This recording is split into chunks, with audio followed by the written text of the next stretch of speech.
How to change Roblox avatar height. Hello everyone, welcome back to our YouTube channel. So without any further ado, let's get right into the video. So first, locate your Roblox application and then open it. Wait for the application to load, and once it is loaded, what you will have to do is simply tap on the avatar button. Now go to customize section. Then go to head and body from the customize section.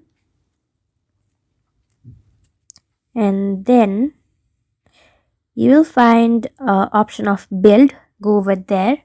You can change your body size here. Now if you want to change the height, simply go to legs, and then from there you will be able to change their legs as well.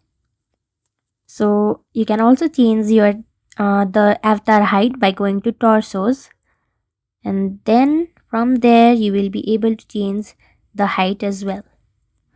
So that's how you do it.